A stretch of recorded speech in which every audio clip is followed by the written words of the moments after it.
Thank you, everybody. I'd like to call to order the July 17th Environmental Matters Committee meeting. And for the record, all the members are present. I'd like to get started here, entertain a motion to amend the agenda to remove one of the nominees who's withdrawn their nomination for the Environmental Commission. So move. Second. All right, all those in favor of removing the nomination of Scott McMullen from the agenda? Aye. Aye. Motion passes. Next up, we have, Appointments. let's see, appointments. Is Mr. Rowell and Randy Rowell in the audience? Okay. I'd be in favor of postponing unless somebody has a, this is the Environmental Commission is a quasi-judicial. I think it's not urgent that they have another member. Although, Mike, do you have any representative? I'd like to invite the representative from the Environmental Commission forward. Or do you want to come on up?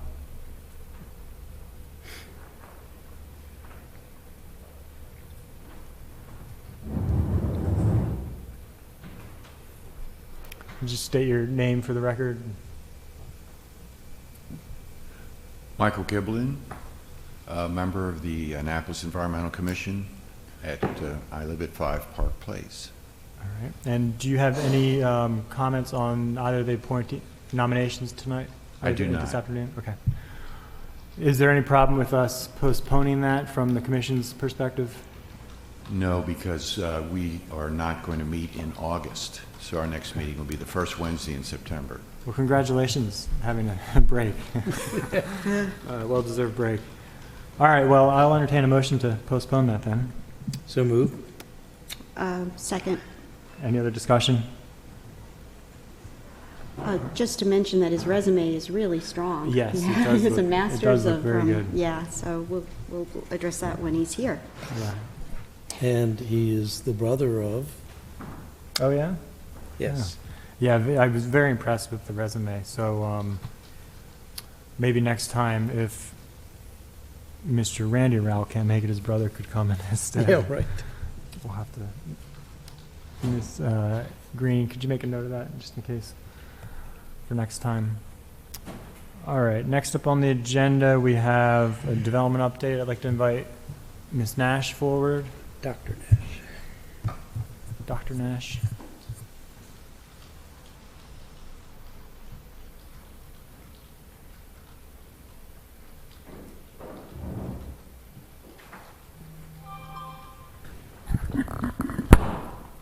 Good afternoon. Sally Nash, Department of Planning and Zoning. Not too many updates. Again, fairly slow month. We've had some appeals, some permit extensions. Pretty much everything's kind of slowly plodding along. But that's pretty much it. There's no real major updates for you this month. Okay. So no new forest conservation Nope.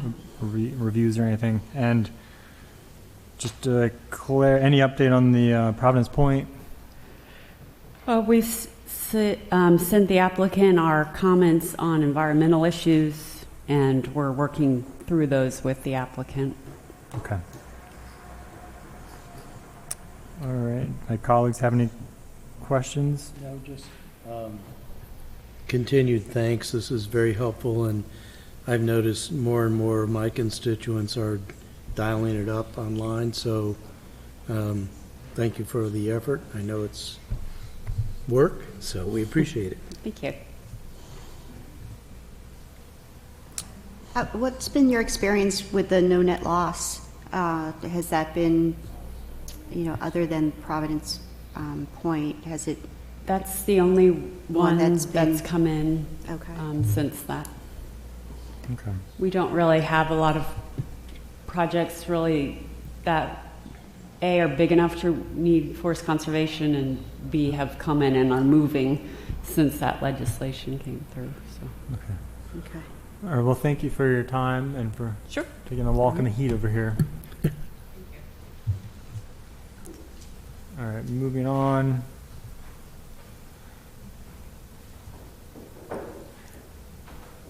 Next up on the agenda, we have a discussion about plastic bag ban or fee. And that is mostly just in discussion amongst the committee. But I would like to invite Mr. Giblin or anybody else who wants to talk about the plastic bags to come on up. But in terms of this, I think there's been a lot of interest from not only my colleagues on the council, but the public about following up on our phone ban with some sort of plastic bag ban or fee. And that was in the news recently with Baltimore City, which has introduced an ordinance on first reader that would it would ban traditional plastic bags and place a fee on reusable or compostable plastic or paper bags. And also, Why would it put a fee on compostable bags? You would think you'd want to encourage it. well, they're placing a fee on any kind of bags that, unless you have a reusable bag that's fully Okay. reusable. So paper fees bags are as just- well. Yes, so anything, and that's meant to kind of discourage, and from some of the research I've seen from Montgomery and Prince George's County, it's been a success in terms of deterring, I should say, encouraging the use of reusable bags. However, I do have a question about whether or not that's be good for us to do or not. But just to state a few other things, I think we all understand the importance of it. But I will mention that it seems to have had a success elsewhere. San Jose, California, they had a ban since 2012, and they've seen a reduction of 89% in plastic bags and storm drains, 60% reduction in creeks and rivers, and 59 drop in residential plastic waste. And in San Francisco, has saved reportedly $600,000 per year in plastic processing fees. And Seattle, they've seen a 48% drop in residential plastic bag waste. And just in terms of what the rest of the world is doing, India, European Union, Sub-Saharan Africa, and in the States we have California, Hawaii, New York, and DC, which all have some form of a ban or fee. And believe it or not, there are over 200 cities in the United States that have instituted some kind of a ban or fee. In Maryland, it includes Westminster, Tacoma Park, and Chestertown. So just to compare a few of them, because I thought we'd have a brief, hopefully, discussion about some of the key things as we work on determining what kind of ordinance we may want to introduce, because I think everybody on the committee has expressed interest at some point or another. So I started to look at Chestertown, and they don't have a fee, so it's just a ban. Tacoma Park is also just a ban, no fee. And most cities have an exemption for newspaper bags, dry cleaning bags, that kind of thing. So a couple questions I think might be worth discussing is, well, first of all, is there consensus, I suppose, on the committee about pursuing a ban on actual plastic as opposed to just a fee on everything like DC's done? Yeah, and there was, Oh, sorry, Ms. Green. Alderman Gay has actually submitted legislation for it. I haven't seen it, so I don't know. What I've spoken with him. He said he wasn't intending to submit actual legislation. He was just at this time. he did submit it to the law office. Okay. Well, I'll talk to him again about it. where we got bogged down the last time was that we were banning both paper and plastic. And I think that the community, which meant people had to use reusable bags, Yeah. and there were fees. I think it started off at 5 and then moved to 10 cents per bag. And we had a lot of outside legal people come in advocating for various things. The problem is that turns out paper bags, even though they are more biodegradable, are just as bad in terms of their production, or approximately as bad as plastic. So, do you ban one in favor of the other? It may be a successful strategy in that at least we are doing something. But I think we're learning that these are not simple, easy things to do. Even if the heart is in it, the details of it become quite complicated and cumbersome. But nevertheless, I think we should be doing something. Yeah, I had a little sense of urgency in this because I wanted to be in tandem with the DPW's latest, I think this was effective several months ago. Yeah. Basically, their ban on, in their recycling, I'm reading it here now, and their website says how to recycle film, plastic, and all that good stuff, but I think there is some sort of urgency in that what I see happening with us not including it in the recycle is all the plastic film is going into the refuse, the non-recycles, and then going into the dump. So, Yeah. so I would like to be in concert with that somehow, and that's that would be a ban on the film plastic. Yeah. Yeah. Yeah. Yeah. I think where I am right now, I'd like to kind of copy what was done in Chestertown and Baltimore to a certain degree. I love Chestertown. I don't really, personally, I don't think a fee's a good idea because the more I thought about it might be tough for small businesses to really keep track of exactly how much they need to. I mean, perhaps we could do it just for the grocery stores, but again, I know that'd be a question we'd have to ask the law office about if that's appropriate or not. And so some of them have also had, besides the ban, they've had a requirement that any paper bags offered be recyclable, but also made of recycled content. So that could also be another thing we put in there. Some of the other exemptions they've had in other jurisdictions were ice bags, produce bags, bulk food bags. I mentioned newspapers. Some of them exempted farmers markets bags. And also Baltimore exempted SNAP and WIC FSP programs. Right. And although I'm not, personally, I don't quite see the need for that because, especially if we don't have a fee, it's not going to have any undue impact on people.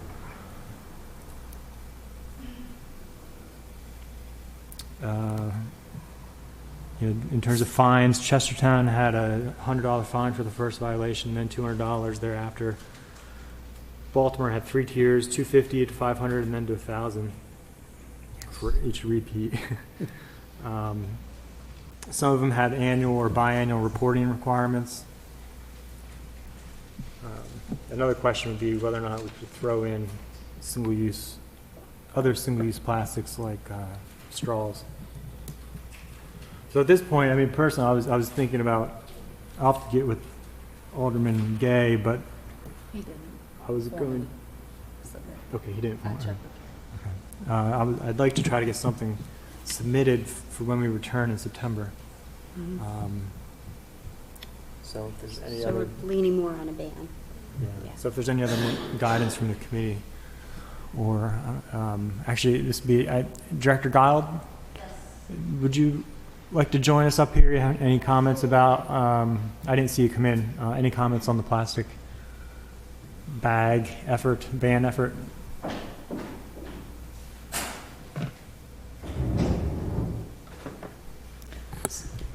Good afternoon, Jackie Guile, Director of Office of Environmental Policy. I apologize, I walked into that conversation a little late. So Okay. were you discussing what Baltimore's doing for their bag ban? Yeah, we just discussed a little bit. I just went over what Baltimore did, Tacoma Park, and Chestertown. Right. So the city of Baltimore is considering legislation right now. Theirs is a hybrid, so their plastic bags are banned. There's a fee for compostable bags and for paper bags. The fee currently as drafted is a 5-cent fee with only 1 cent going back to the businesses who have to administer it. I've been doing some research and working with Trash Free Maryland and what their experience has been in other jurisdictions, the past fees and collected fees and what they've done with them successfully. And what they're advocating, and there's a coalition working with them, probably 15 different groups. They're advocating for a little bit more of the fee to go back to the businesses for the administration part of it, and designated use for the remainder of the fee. Right now, I believe will go back into the general fund for the city, and they would like it to see it used for particular cleanup or pollution abatement. For example, in Washington, D.C., the fee goes back to the Anacostia Restoration Fund. And that fee, they collect in the millions, and it's been very successful. Very little pushback from the city residents, including low-income residents. In fact, when I raised that question with the director of the Clean City, I believe they call it in DC now, who is the former executive director of Trash Free Maryland. Oh. And she said that actually when they talked to people, lower income residents, they were offended that the city thought that they would not be interested in a bag fee or that they could not comply with it, which is interesting and sort of the information that the city of Baltimore has been receiving as well. So that is being debated right now, and amendments are being proposed to the city of Baltimore's legislation. So far, it looks pretty good to pass. Well, thank you. And I don't know if you heard the discussion about the fees, but personally, I'd be leaning towards either not having any fee or maybe just having a fee on some of the large grocers who I think it'd be easier for them to administer. Maybe because I think it was Chestertown who actually exempted small businesses, 25 employees or less, something like that, I think. That might be something to It's consider. not just grocery stores. Now, they have to think about, Yeah. if you're thinking about legislation, who you want to capture. It can be any kind of retailer. Right. And it could be also, you're talking about any kind of business or service that gives out a plastic bag. Mm-hmm. So if you're just saying businesses or how you're defining who's captured is important. Mm-hmm. Yeah, absolutely. Yeah, I think I'd like to see it apply to all retail stores. Because that could be a car dealership, it could be Right. a real estate broker, could be any kind of business. Restaurant. Restaurants especially. Exactly, yeah. restaurants with carry-out bags. It could be, a lot of our stores downtown give out brown bags, or Mhm. clothing stores, but some still use plastic bags. Right. So you want something to be introduced in September. Who's going to make that happen?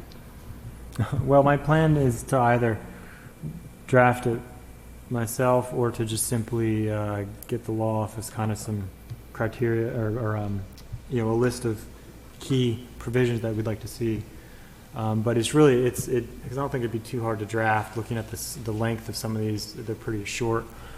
Especially Chestertown's is pretty short and sweet. What does Chestertown do about the plastic bags that carrots come in? That what? Carrots come in. Yeah, or lettuce. Well, they exempt produce. They do, okay. That's the Baltimore legislation, I believe the Montgomery County legislation as well.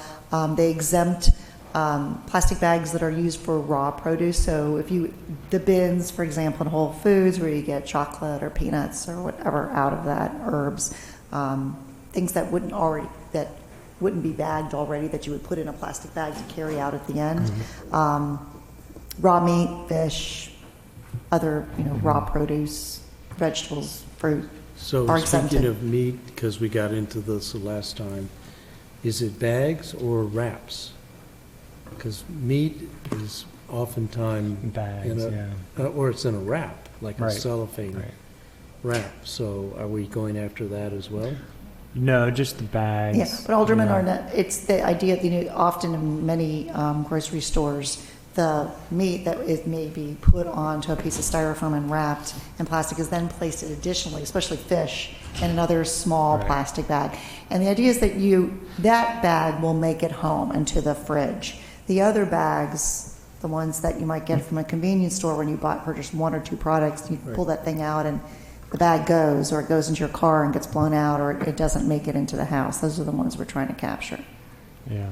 And you mentioned exempting newspapers, but they can go into biodegradable bags as opposed to plastic bags. You're right, and I did do a little bit of research on that. The Guardian newspaper has moved to potato starch Right. bags, and they said they've been contacted by other newspapers.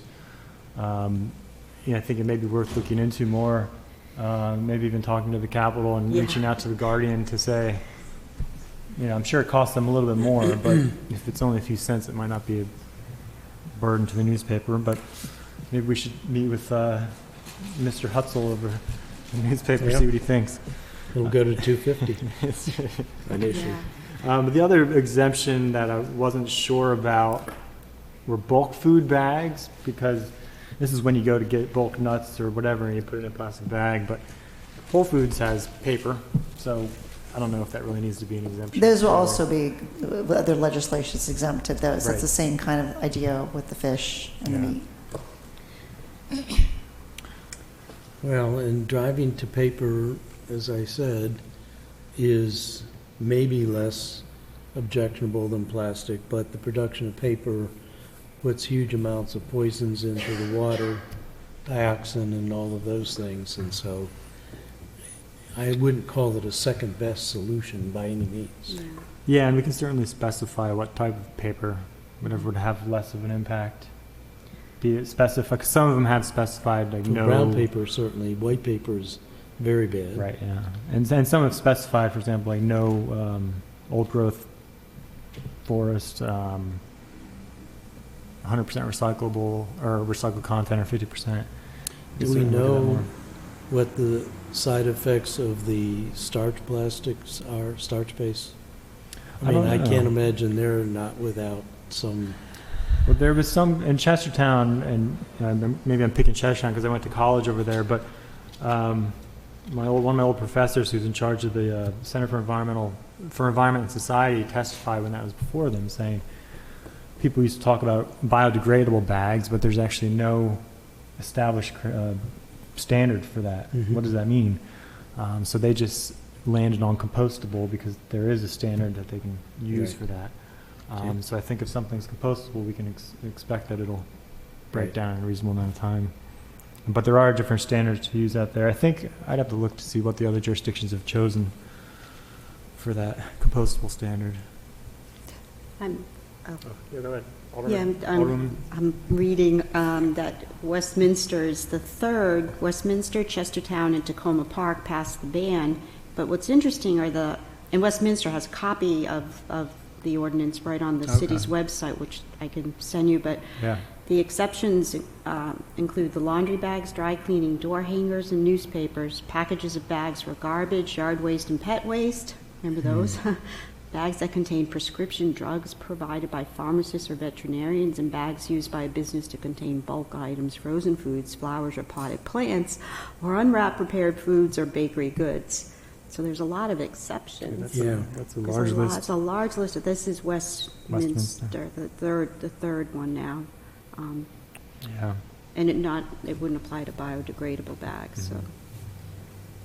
But we Right. could just look at the three of these and send, Jacqueline's good at that too, is to give her an example. Mm-hmm. Right. Okay. Well, any other thoughts or recommendations on The Baltimore legislation does refer to a standard for the compostable bags. Okay. Yeah, so we maybe just want to use that. Yep. Good. All right, I'm sure we'll hear from the usual industry folks when it gets introduced. Yeah. All right. Well, thank you, Ms. Guild. You're welcome. Next up on let me grab the agenda. Next up, we have discussion about stream restoration program deficiencies and improvements. So for this, we do have a number of special guests, and So I would like to invite them up. If anybody's here to speak about the stream restoration, your experience with the restoration program, please step on up. You can join us at the table.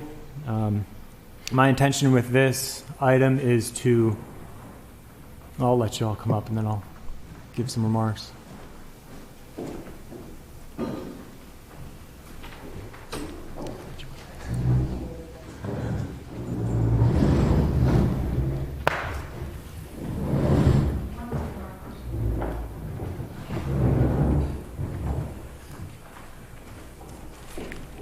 So I think, Good afternoon. Would you like me to make some introductions? yeah, let me just say a few things. So, well, I want to say welcome, first of all, to everybody to come and thank you. I think many of us, if not all of us on the committee, have been contacted in one manner or another and we have a number of constituents who are involved with the restoration industry and the effort here to restore our waterways. And so, as the nature of our position, I suppose, more often than not, when people contact us, it's about something, a complaint and something that went wrong, not always something that worked well. However, I don't want to just focus on the negative. So if there are things, I know everybody here has been involved in one manner or another, and we'll find out in introductions exactly how, but I would like to just draw out, because one of my goals, and I think the committee's goals as well, is to try to improve the processes and our policies in order to facilitate and encourage more restoration in the city, because I know the nonprofits have been doing most of the work in terms of restoration in our community. The city has kind of gotten into the game kind of late in the process, or late in the effort. So, but also, if there's anything that you feel has worked well in your experience, please also highlight that. So, with that, anything else from my colleagues before we get started? So with that, I'd just like if you could just go around the table, introduce yourself and your role and experience, and just tell us what you have you'd like us to hear. Claudia, do you want to lean into the microphone?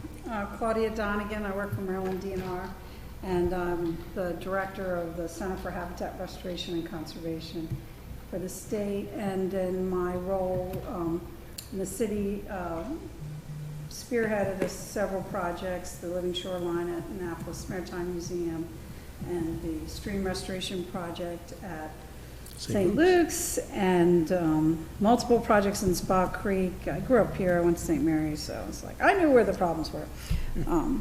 And really enjoy working and making the city more viable for the Bay and restoring the Bay. And we'll probably weigh in on details, but that's basically where I'm coming from.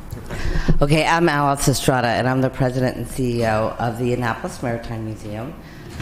We do have we do have a successful model of a stormwater water restoration project with the Living Shoreline that we did in collaboration with DNR at the Annapolis Maritime Museum's Eastport campus. We would really like to focus on the park campus today. So with that, I'll turn it over to Kevin. Good afternoon. I'm Kevin Smith, and I'm the director of the Office of Restoration and Resiliency at the Department of Natural Resources. Chris Beecraft with Underwood & Associates. We're a design-build ecological restoration company based out of Annapolis. All right, excellent. Well, thank you all for coming. Do you want to introduce yourself again? Do you want to introduce yourself again? Jack? Oh, I'm sorry. I was going to ask if you wanted to introduce yourself again. Look like you're reaching for the mic. Oh, no. Okay. Fine. All right. So Easier for Chris. does anybody want to start with Alice? I know you've had... We've sort of organized, so Okay. we're really excited about this opportunity to be able to share with you. Oh, can you make sure you speak into the mic? Oh, sure. We were really excited about this opportunity to share with you our experiences, and we promise to be both positive, but also share our frustrations. But I think it's best if we start with Kevin Smith, who oversees, again, a statewide network of projects. Okay. Thanks. And promise to be brief, too. I hope. You got a question. Is it on? There we go. All right, I'm just going to go ahead and read what I wrote earlier. So my name is Kevin Smith. I'm the director of the Office of Restoration and Resiliency at the Maryland Department of Natural Resources. And one of my job responsibilities is to direct what are called trust fund dollars throughout the state. These are dollars that are actually gained by car rental tax. So somebody comes into the airport at BWI, gets the rental, part of that tax goes into this trust fund, and that trust fund is specifically and legislatively directed, mandated to go towards removing nitrogen, phosphorus, sediments, improving water quality and habitat in the Chesapeake Bay. Generally, that fund gets about somewhere between, let's say, $60 and $80 million per year. A lot of that money goes towards the things like cover crops and whatnot for Department of Agriculture, etc.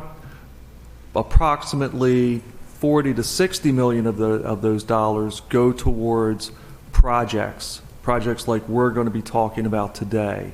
And they go to municipalities, towns, cities, watershed organizations, other groups to implement those kinds of projects. So I was asked to be here to speak about the relationship with the city of Annapolis, and I guess I should start off by talking about giving a little history as to what that relationship has been. And that relationship has gone on for quite some time, honestly. You know, I can think back 20, 30 years of projects that we've done in the town of Annapolis, from Garrick Park up in Murray Hill. I mean, it was 15, 20 years ago. But anyway, but specifically regarding trust fund projects, in the last 5 years, we've probably put in anywhere between $5 to $6 million into the city of Annapolis to do projects. And these are projects that you're probably somewhat aware of. Alice mentioned the one at the Maritime Museum in Eastport. Claudia mentioned the one at St. Luke's. There's work in Ambridge, the community of Ambridge, and work in Spa Creek. So you're probably all familiar with some of the work that's been going on here recently. We also have a list of projects that we're looking forward to helping to fund, and that totals about $4 to $6 million as well in the upcoming couple of years with the city of Annapolis. We've talked to folks with the city about these projects, etc. These are projects that we expect to come online. These are projects that we expect that we will be putting some funding into. So, as I said, we're responsible for allocating these dollars throughout the state. So we work with a number of cities, towns, municipalities, etc., throughout the state to get these projects done. And the whole purpose is to get these projects done, and to get them done, you know, in an efficient manner.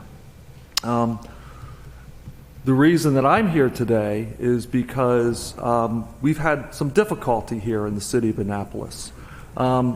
Basically, what those difficulties entail result in delays, more work for the consultants, more work for the engineers, obstacles, if you will. And quite honestly, I struggle for the words to adequately describe it. And what it does is it creates a situation where we're spending more money, because if you have to have engineers and consultants go back, etc., and do a bunch of work, that all costs money. The delays cost money. And then when you're under construction and you have delays, that costs money too. So it all results in additional dollars being spent down the road. We work with many other towns in the state of Maryland where we have a very collaborative relationship. They're very happy to get the dollars that we provide. They're very cooperative in terms of moving these projects forward, because for them, not only is it dollars coming in the door, but it's also helping them meet their TMDL mandates that they have to meet. So they're very welcoming, if you will. And so they're very cooperative in terms of moving things forward. That hasn't always been the case here in Annapolis, and we want to continue to work with the city of Annapolis.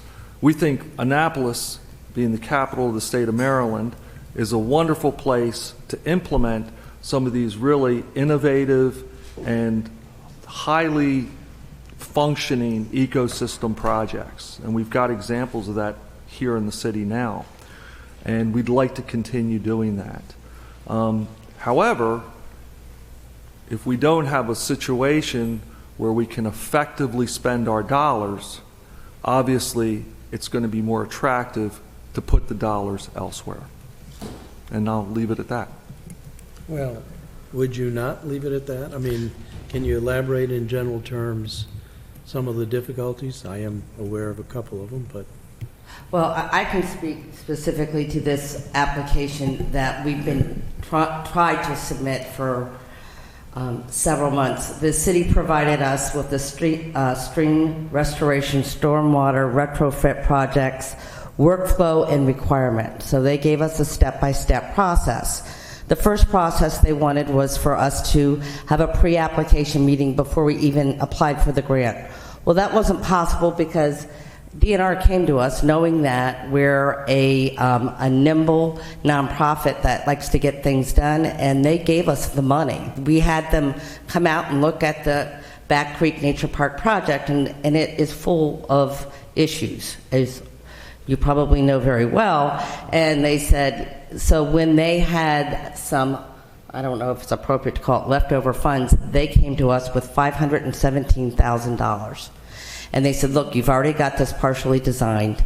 Let's take it all the way through. Now, this doesn't cover all we need to do there. There's a lot more, but this was a nice, so they came to us. So we contacted the city, and again, there were some that were upset because we didn't come before we got the funding. But we explained, but we got the funding handed to us.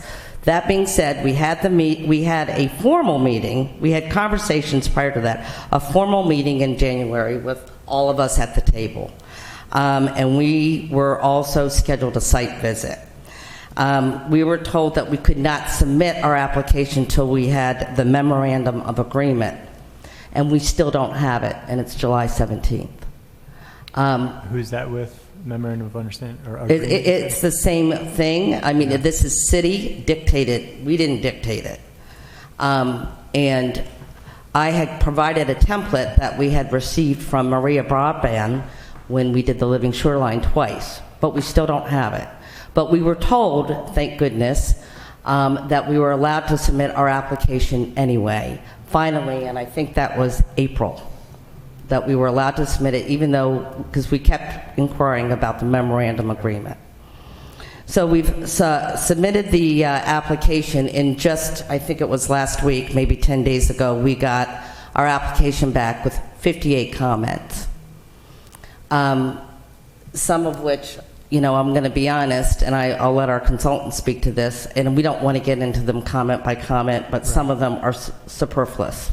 Was this from what agencies? There are about 5 different departments weighing in on it. Okay. Director Gall, did you have any more information about the memorandum of, was it the MOU? Yeah, it's an MOU. It's part of the process, the worksheet flow process. So we're very short-staffed, as you know, in our legal department right now, and they generate those. And I had provided them with, you know, the memorandum of understanding early on, a draft. They went back and forth, and then Mrs. Strada provided the template, Maria Broadbent had provided, which we were not unaware. I had inquired when we first began whether there had been any work done on this, or if we had any other MOUs with respect to stormwater restoration, and the legal department was unaware. The current staff was unaware of anyway, so it was very helpful. Mrs. Strada had that template, which I later provided to them. I made sure through the Public Works department that not having an MOU in place in the order would not slow down the review of the project, and I was assured it would not. I conveyed that to Mrs. Strada, that they would be able, and in fact, there was a day when Mr.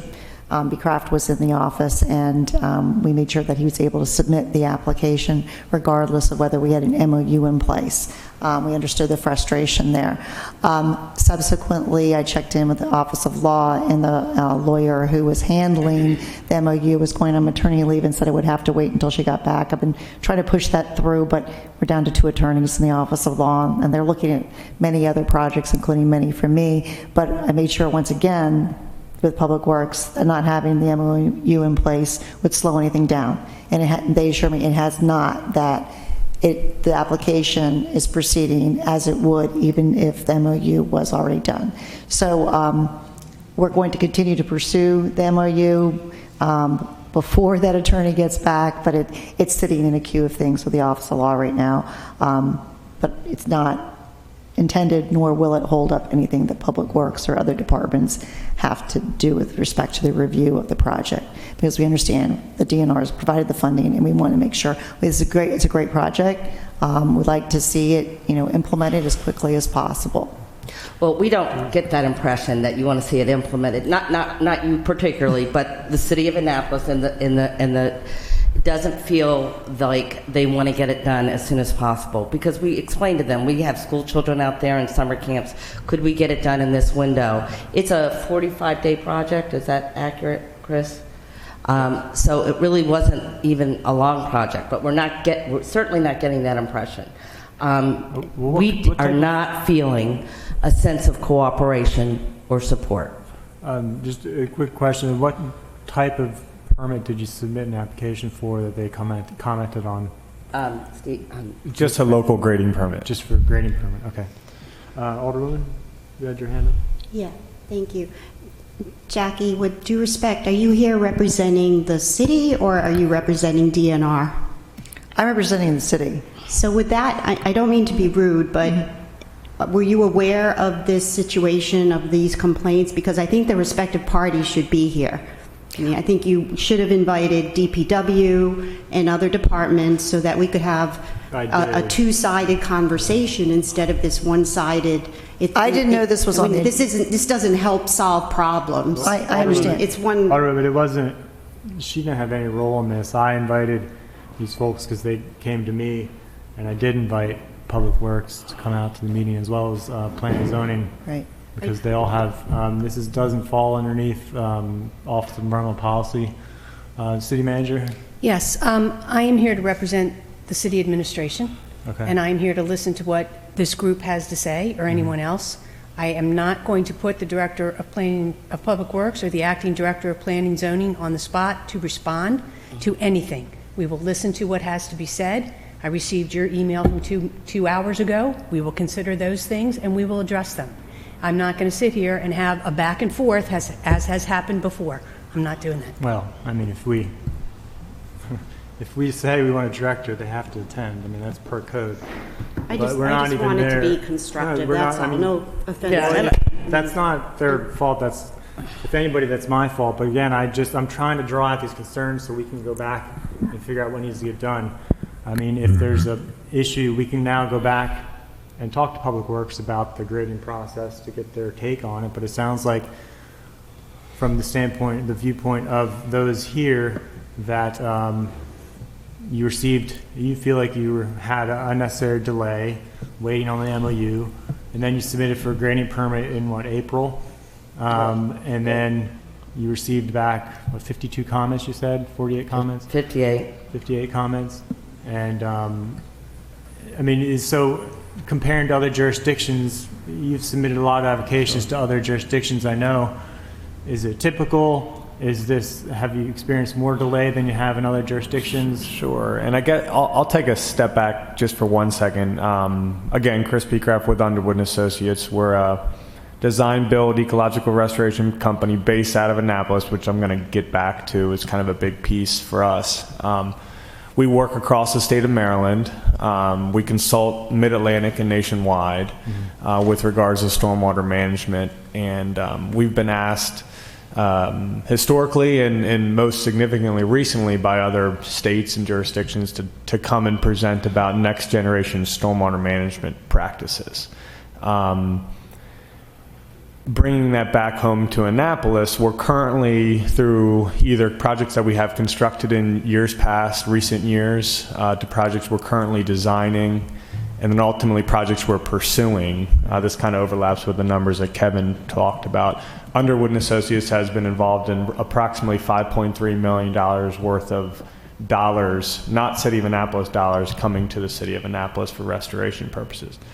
And within those projects, there's 4 of them, whether they're constructed or we're pursuing now. Those projects meet about 33% of the city's TMDL goals, just from Underwood and Associates and our partners, in which we consider the City of Annapolis a partner in that venture.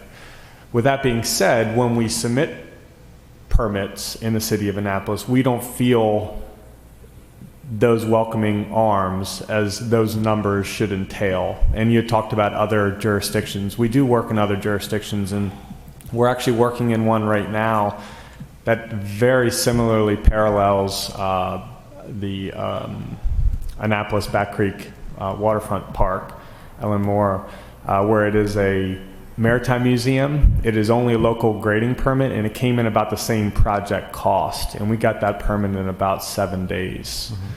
Now, we don't have those expectations. It's a different, it's a different ball game. It's a different project, but still, the thought process of we can get these things done in it's a reality. And the reason why I wanted to come and speak and why I asked to be here is because I actually listened in, I don't know if it was last month when Betsy Love was speaking, and I remember you said the same thing you said earlier, is you're trying to figure out a way to improve the system within the City of Annapolis, and Right. and honestly, we're here to help if you're interested.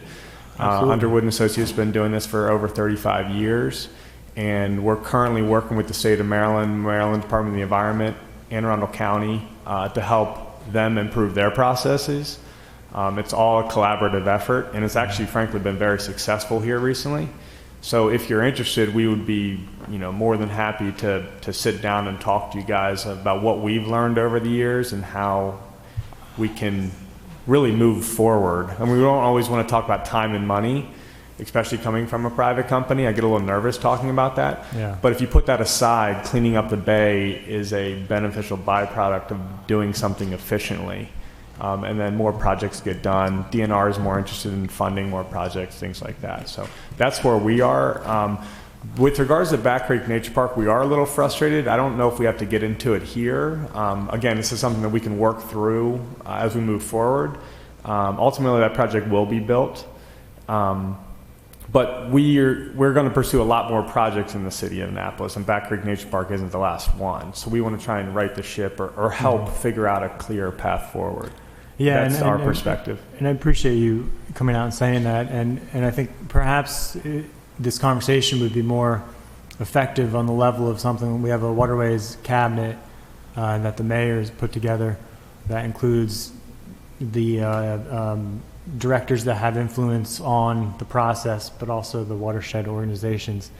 I think that's one of the intentions of setting up the waterways cabinet. But I still think it's important to have us hear your concerns, because there are things we could do on the policy end, and even if it means creating a process for accelerated permit review for certain types of permits. But I mean, that's one of my questions, though, is you mentioned you felt like you don't feel welcome in the city when you've submitted applications. But what do other jurisdictions do differently that we didn't do here? So it's more so a willingness to learn. We bring an approach that is accepted in certain areas.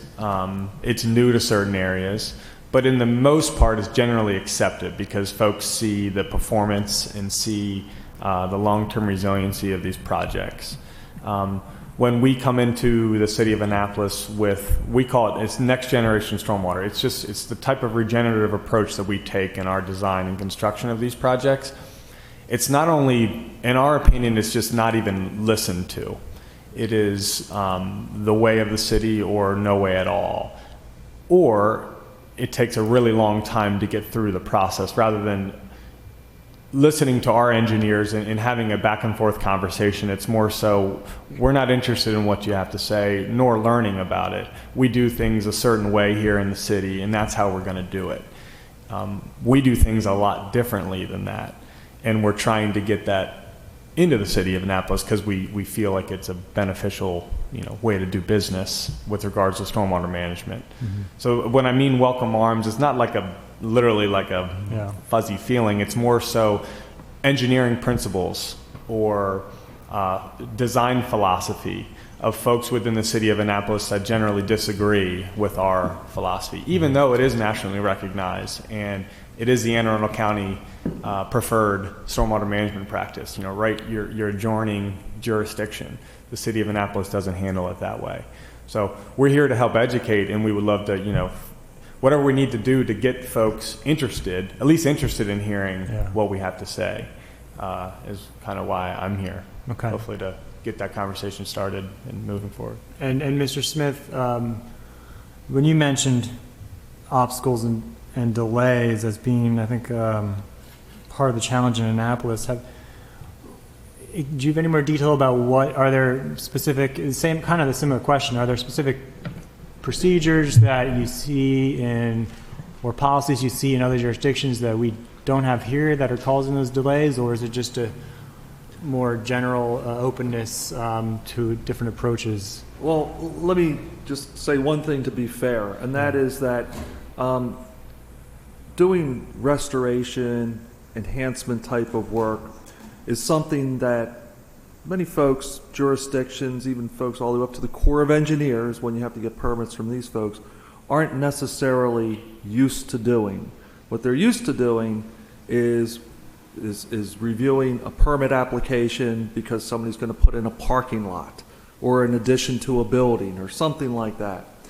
So when you come in with these kinds of projects aren't necessarily familiar sometimes, nor, because they also have an impact to put them in, that they're not necessarily treated differently because they're a restoration project. All of these projects that we're talking about, at the end of the day, have a net benefit in terms of water quality environmentally. And so what you would hope is that obstacles, delays, and things like that sometimes would be removed, and there would be a clearer path to moving forward for these projects, because many of the requirements that are in place to prevent, negative environmental impacts. Because these projects are wholly different, but they're reviewed the same way that any development project might be reviewed. So even though it's a totally different type of project and the outcome is different, the review process is the same, if that makes sense to you. And the other thing is, Chris had mentioned, is that the practices that are being used here that are not necessarily, they are innovative to a degree, but not new. They've been around for a while. They've been accepted by the county and others, actually other states. So these aren't something that nobody's done before or anything like that. They have been tried, they have been tested, they've been studied. So these aren't new practices. But basically, back to your question, in terms of obstacles and things like that, what we got back from the Back Creek project was about 50-some comments, I think. 58 comments.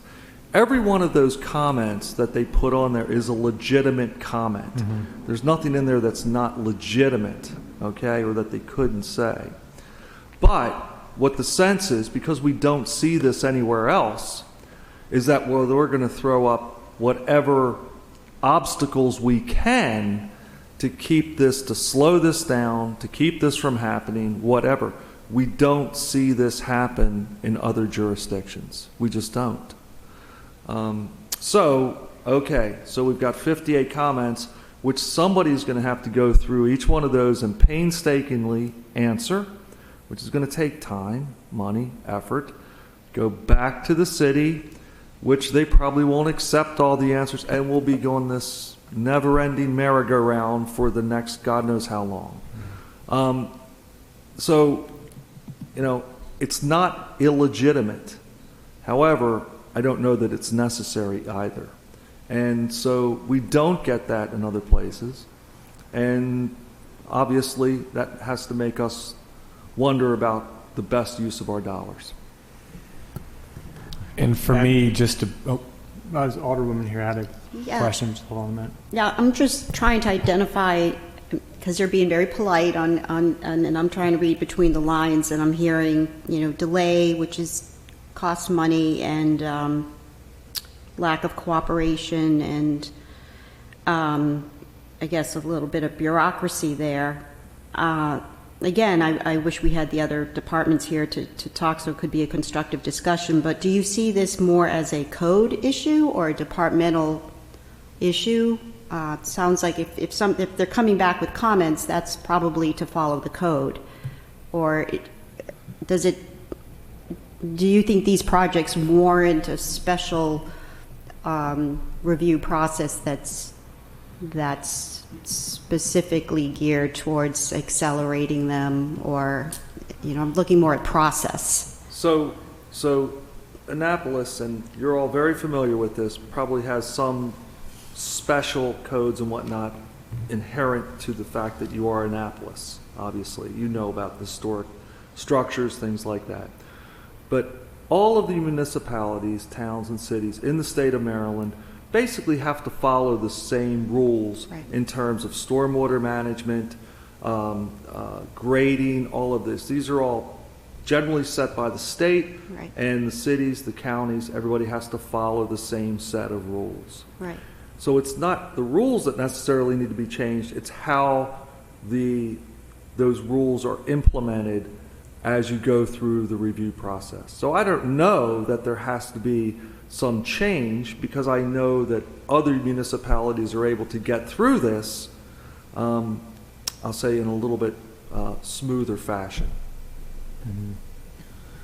Yeah, and I think that at least certainly warrants some kind of discussion between our departments, between different jurisdictions, maybe to compare processes.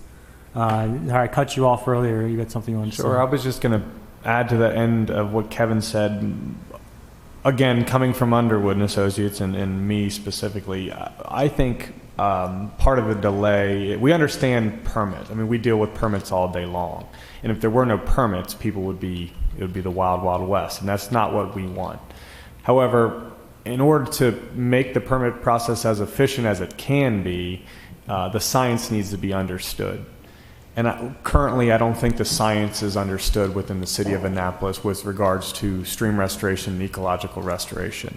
And it's no fault to anybody. I don't know if the folks that are reviewing the projects even have that background. But there's a current science right now with regards to what we do, ecological restoration. And again, it's third-party reviewed, studied, it's factual. It's just as important as building science and footers and foundations. But when we go in, we get a lot of questions and honestly pushback and feedback, or feedback and pushback, because we're speaking a different language than the reviewers are.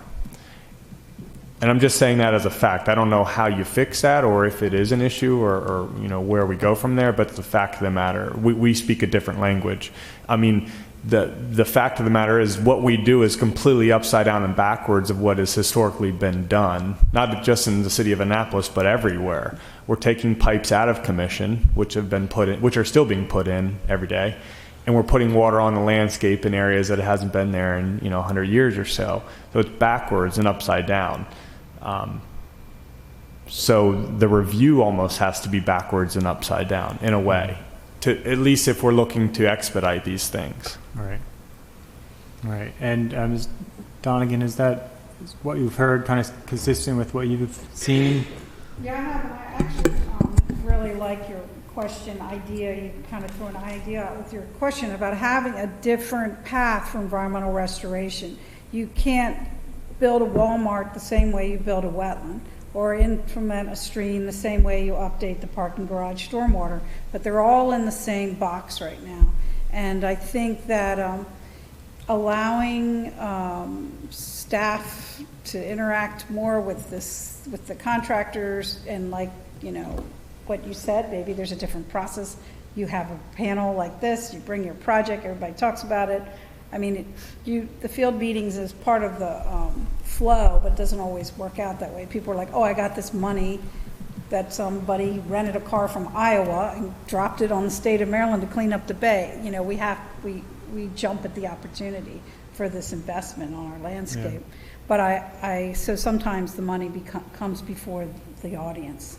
But I think that we could innovatively think about a process for environmental design and implementation for bay restoration projects. And it's so nice that you have a city and not a whole state to think about that. You just got this place right here. You could really come up with something that could be modeled across the state. And Maryland's been doing this for a long time when it comes to restoration. It's just a very logical next step.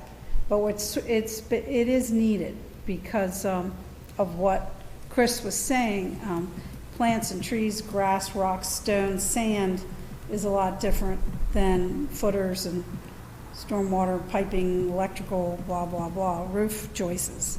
You just can't put them in the same box. And I don't think you can even check them off your list as I know what these reviewers have. They have stacks of paper this big on their desks. They're overworked. They got so much they have to review. And then they got this thing and they're like, wait, what is this? A stream restoration? And it goes into a wetland, and then, they just see trouble because it's water out of a pipe. I mean, I know where their minds are going, and they don't want to let something loose that's going to cause problems on the landscape that they're in charge of managing. But if you have a separate track, you might have your reviewers are specialized in environmental restoration, and they're out there. They're all graduating from engineering schools and everything right now. So you have a special track for environmental restoration and might help you address this. So, and I think there is, for example, a Forest Conservation Act. I can't remember if it's in the state model, but I know I've seen somewhere that they have a provision for basically an exemption for restoration projects, and maybe that's something we need to see if we have to insert in our code that restoration projects, environmental projects are exempted from certain regulations, or they go through a simplified, for example, instead of needing a complete forest stand delineation, maybe they only have to do a simplified, right? And maybe there are other things we can look at. You had another question? Well, it's just a comment. I know my colleagues get tired of my using my construction background, but it's in a way it's sort of applicable because I worked for a huge construction company, and we would have what I call, the A to Z projects and go into the pipeline where they'd have to follow procurement, and then there'd be these smaller projects, and we had a special projects division because those projects couldn't wait for a full-fledged contract that it'd be done, so there was less, for lack of a better word, less bureaucracy, I guess. And then you would have a person, that project manager of those special projects would be assigned the whole project and do a lot more hand-holding. So it's a similar analogy is what I'm trying to get at, it's a process problem because they are a different they are a different breed of project, and I understand where the hand-holding, lack of better, you know what I'm saying, is in somebody and also specific. The switching gears just for any reviewer to have to switch gears from one thing to another. I mean, it's tough, and they are going to ask a question that sounds.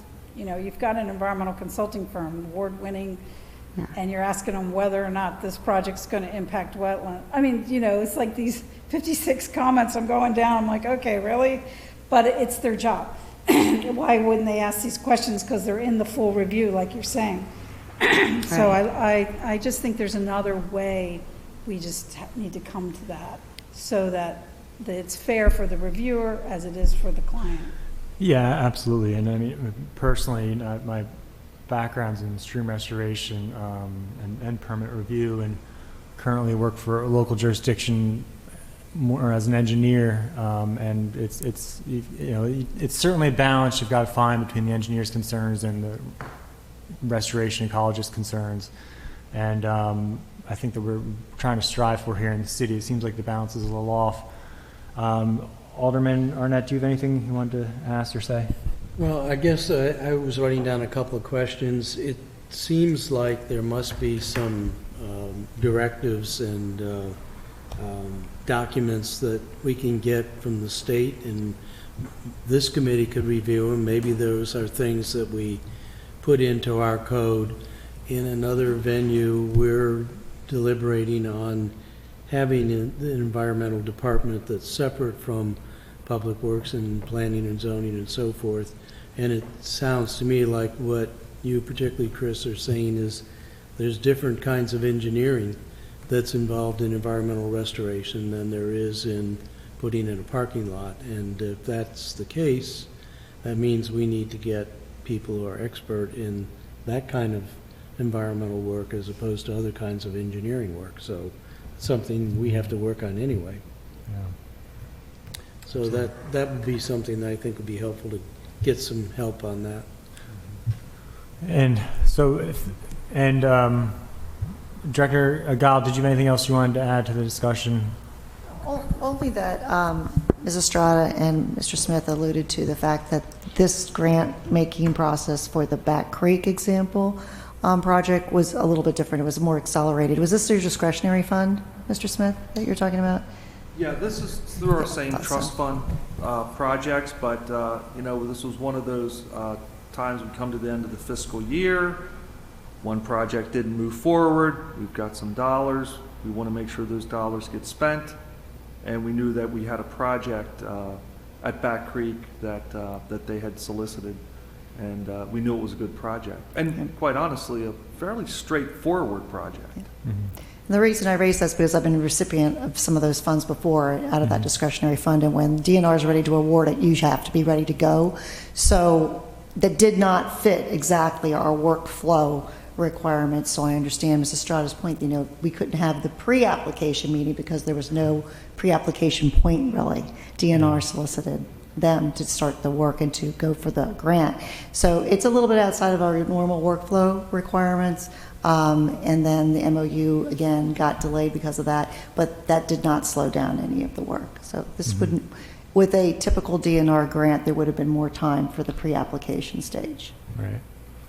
Okay. Well, thank you, and thank you to you especially, because I know you're often caught in the middle trying to facilitate different parties. So yeah, and thank you all for coming out. I want to let you know that we hear you. We're trying to do what we can to identify exactly what the problems are, what needs to get fixed. I think we do need to have the next step of some kind of conversation with our own departments, be that either on the waterways cabinet level, or we may just have to summon. I do want to clarify regarding the city manager's comments. The city council does have authority per city code 2420 to summon any witnesses to come testify. It says in the code right here. You want me to send it to you? Did you issue a summons while in that? I didn't say I did. I'm saying that we can in the future if we want somebody to come testify. I don't see what the argument is. I'm just stating what our powers are. Thank you for that, Alderman Savage. As the city manager, if you would let me know who you'd like to attend, when and for what purpose, I will see what we can do to make those arrangements. Okay. Well, I appreciate that.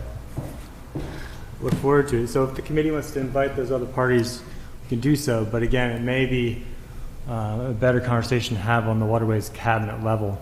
If that doesn't pan out, maybe we can draw some information out. I don't think it's an either or. And now that we've drawn blood, I think we really do need to hear the full story. I did experience and heard these kinds of comments with the St. Luke's project.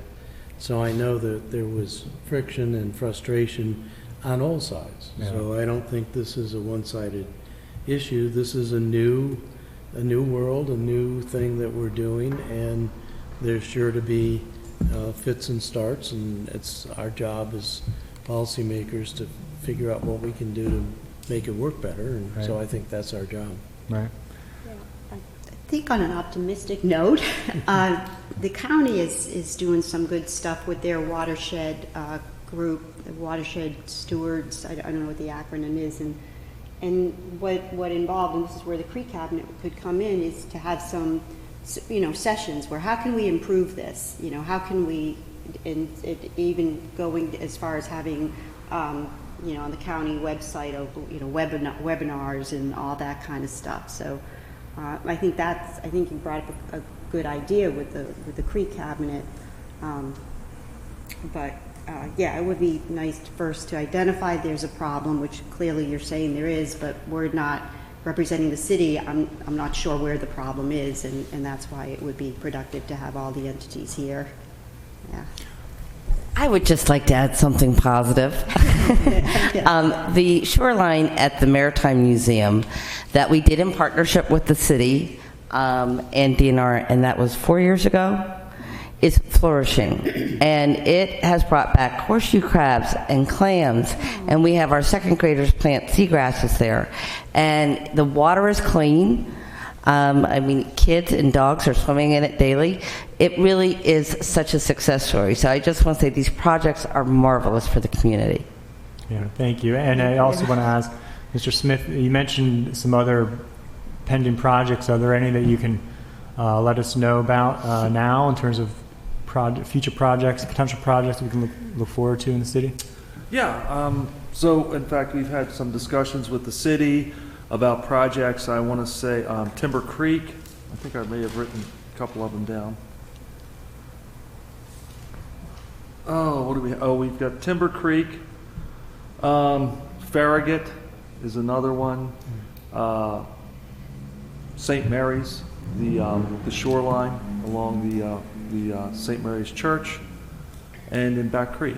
So there are a number of projects that we're looking forward to working with the city on in the future. Yeah, well, excellent. And I know if I could speak for the committee, we are definitely all in support of that effort, and want to again do what we can. So thank you all for coming. I do want to yes, Farragut Creek, because we made a financial decision to sort of start at the bottom instead of at the top, and then we had a big rainstorm and it washed out a lot of the work that we invested in. So I think, again, this is where we have to learn lessons and buy into experience. The upper part had some ownership issues that we had to work through to get there to work on it, and that's part of it, financial reasons. The other, we had 3 options. We chose option B rather than option A because it was less expensive. But I think we wasted some money, so we got to be smarter about things. Ms. Green, can you tentatively add to the next agenda for the committee invitation for Public Works and Plan and Zoning? Would that be to continue the conversation? Would that be a good idea? Those 2 departments, or? I think those are the only 2 that would be making impacted. sure. Well, OEP is going to be here anyway, so be part of the conversation. Just to be clear for the record, I was not invited to be part of this discussion. I was here for my report and plastic bags and other things, but I knew I could be helpful if there were questions. Correct. Thank you. All right. Thank you. And Thank you. Yep. Thanks. And that's an excellent transition for Alderwoman Tierney. Had some questions for the county. I want to invite Mr. Michelson up here. He's the administrator in charge of the county's watershed protection and restoration programs. Oh, I complimented you without knowing you were here. Yeah. Good thing you didn't hear what she said earlier. No. I know. It's just... Yeah, thank you.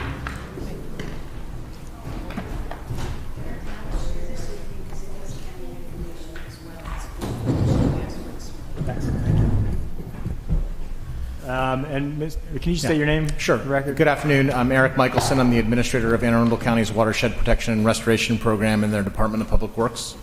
And I'm going to put you on the spot, Mr. Michelson, unplanned, but in light of the previous conversation, did you have any insight from county experience? I know you have the same issues in terms of finding a good balance between concerns of public works and your group, WPRP. Yeah, so prior to being in this position, which I've been in for about 5.5 years now, I was with the South River Federation. I was the executive director there. So most of the work that we did was in the county, although we did do some work in the city as well. The Kingsport project was completed a few years ago, was done by South River Federation, as well as some additional work. But in my time with the Federation, one of the things that we ran into 6 or 7 years ago now was the same issue you're hearing described earlier, which was these projects being proposed and being sort of out of the normal set of experience of review staff and that sort of thing. And so what we were able to do was set up an interagency process that's evolved over the course of the past several years, where now there are monthly meetings between Office of Planning and Zoning, Department of Public Works, and Department of Inspections and Permits staff, meeting with nonprofit partners on a monthly basis, just basically an open hour meeting that allows NGOs to bring their projects to, in our case, county staff at the conceptual stage, and then also to sort of monitor them as they go through the permitting process, so that if there's some significant hurdle, there can be sort of a face-to-face communication to address those. And then we also were able to put in place it's not really an expedited, but a sort of a secondary track for restoration projects. So when those projects come in with grading permits, they've got a cover sheet and essentially a stormwater calculation in terms of what the projects are providing that allows review staff to recognize, hey, this is something out of the ordinary. This is basically a voluntary water quality project on the part of an NGO. And actually, in our case, we do the same thing for county CIP projects that fall into this domain. So believe it or not, county projects oftentimes will run some of the same hurdles that these NGO projects will when we're getting reviewed by staff and other agencies. So it's an ongoing effort. I think it requires a continued commitment, and on a lot of it, sort of hearing some of the discussion in the prior piece really does boil down to sort of personalities, I think, and a willingness to apply rules in a way that makes sense, given that these are projects that don't have to be done, that are benefiting the county or the city, and that there's all these other ancillary benefits. And I would say in my time at South River Federation, I experienced a similar situation where it was more difficult dealing with the limited city staff than it was with the county staff. There were sort of county staff, and it was people who were committed to really trying to make a sensible progress there that made that work. But as a bureaucrat, if you want to stand in the way of things getting done, that's pretty easy to do too. So I think there's got to be sort of a philosophical commitment to trying to figure out how do we help these organizations that oftentimes are pretty strapped for resources and bringing money to the local jurisdiction to get this work done. Yeah. And I'm guessing, how long have you been with WPRP with the county now? 5.5 years. And so I'm guessing you've seen some improvement. The nonprofits, have you heard positive feedback over the years in terms of the improvements that have been made? So it's a fascinating thing, because again, one of the issues, most of the projects that we're doing are not just requiring county grading permits, they're oftentimes requiring state and federal authorizations as well. And so probably starting 3 or 4 years ago, we were having a lot of issues with the Corps and MDE. And 3 or 4 years ago, we started there basically trying to improve the state and federal process, and we have been able to do that successfully. I think there's still progress we need to make within our own jurisdiction at the local level. And so, again, it's sort of bringing folks around to the idea that, I'll just give an example. If there are environmental impacts for projects in the county, there's a modification process that's required for those, because the assumption is, well, if you're impacting a wetland buffer or a stream, that sort of thing, there should be a public review process. There should be a standard that sort of at least scrutinizes those kinds of impacts. One option that we've discussed in the past was basically removing modifications from environmental restoration projects, because again, as Kevin Smith said, the goal is to have a net improvement at the end of the day. You need a modification process when you can assume the impacts to those resources are going to be deleterious. If you're assuming that you're enhancing those resources, it doesn't really make sense to apply that same kind of standard. So there are some things where there's room for flexibility. Well, developers seem to get modifications all the time. But the green county projects. executive recently said that they were going to scrutinize environmental modifications much more rigorously through an executive order. Right. But he explicitly called out that, again, water quality improvement projects would not be held to that standard, which makes sense. Right. And so, colleagues here, before we jump into the ordinance itself, any other questions about that? I mean, because I'm fascinated. I want to also talk to you more separately about some of the specific processes. We're happy to that have been share any approved. of our templates or any of our processes with the city. Has anybody in the city reached out to you about? All right. Well, maybe we can set that up at some point. Any questions before we move on to the ordinance? I think this is an area, though, where a city-county partnership, or at least a collegial relationship, is really almost necessary Yeah. for our survival. Well, and I wonder if maybe we can find ways to cooperate on reviews or administration of certain aspects of the program. And I've talked with Jackie and with Yeah. Maria previously to say, look, we're a big jurisdiction with lots of resources. We've done a lot. We're ahead in terms of our permit cycle. We've done a lot of the heavy lifting. We've learned our lessons. To the extent that the city can take anything away from what we've done and we can share that information, we're very interested in doing that. Did you have any questions? It's just, my question that just sort of remains whether or not it's a structural issue or people problem or, process. So Combination thereof. yeah, a combination thereof. So yeah. All right. Well, I guess move on to the actual ordinance, which is what 02519, I think. Yep. And so, yes, please do come on up, Mr. Giblin, and with the Environmental Commission. And yes, you're welcome to join us too. So this ordinance basically just, let me bring it up here, adjusts, well, since you're here, City Manager, do you want to just give a briefing on the rationale? Certainly, thank you. So, as you know, in the past year, several issues that came up through you, Alderman Savage, about what the Watershed Restoration Fund could be used for. Could we use it for trash skimmers? Could we use it for educational purposes for no discharge zone? Things like that. And then as I sat in the Waterway Cabinet meetings and attended Environmental Commission meetings and things like that, there seemed to be this, the county uses it for projects, we don't use it for projects. Why aren't we doing stream restoration projects and things like that with our Watershed Restoration Fund? Well, the reason we're not is because our Watershed Restoration Fund doesn't allow us to right now. So we researched other jurisdictions, including Anne Arundel County, Prince George's County, Howard County, I forget, a number of jurisdictions, looked at the language and actually decided that we thought Anne Arundel County had the best language. So this is identical or almost identical to what is in Anne Arundel County's code for the purposes that the Watershed Fund can be used for.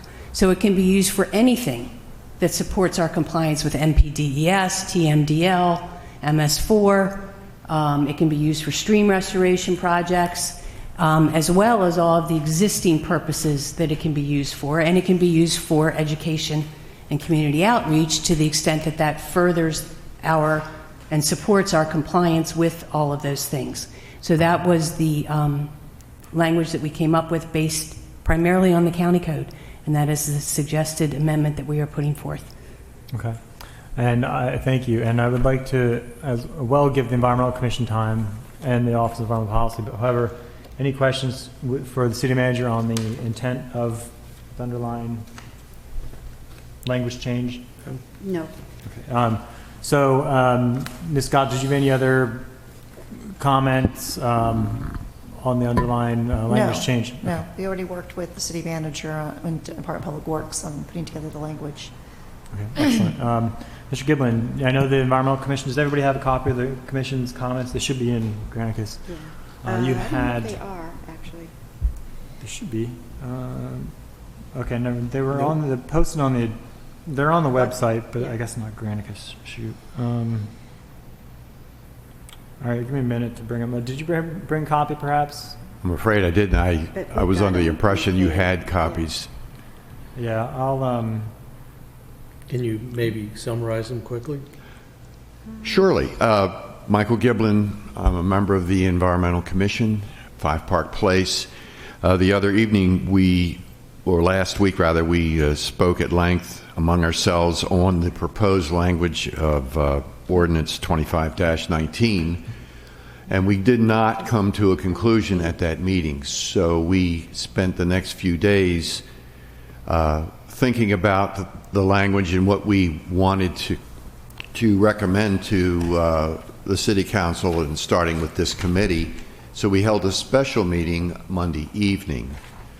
And at that meeting on Monday evening, we agreed basically that on 3 principles, rather than to give you specific language, we agreed on 3 principles that we think we recommend that you take into account as you write this ordinance. So, number 1, we feel that an important addition to the work of these projects is the production of an annual report, so that the public is aware of the amount of funds that come in, what projects were worked, and whether the project was completed and started in the same year, or whether it has to carry over to a following year, so that you actually can have in a transparent way showing the metrics that the money is being used for to accomplish steps towards meeting your goals. Our second principle was we felt that the funds should not be used for routine maintenance of existing stormwater practices that were in effect prior to the passage of this ordinance. But we understand, of course, there would have to be maintenance of new projects. Anything that you build will eventually need maintenance. But we want to emphasize that the money is really going to making improvements, new projects, things that are going in that are going to make a difference. And we wrestled with the idea, the third principle, that the funds not be gobbled up by administrative overhead and general administrative expenses.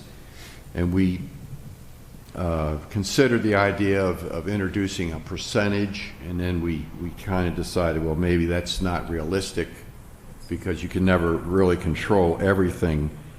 But we just wanted to be a principle that you limit to the extent practicable,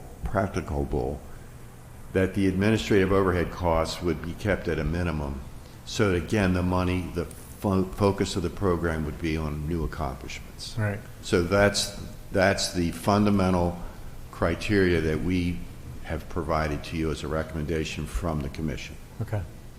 Well, thank you. It was very helpful. I actually crafted 2 amendments to implement 2 of your recommendations. The first one, which I think is before us for Amendment 1. Do you have copies?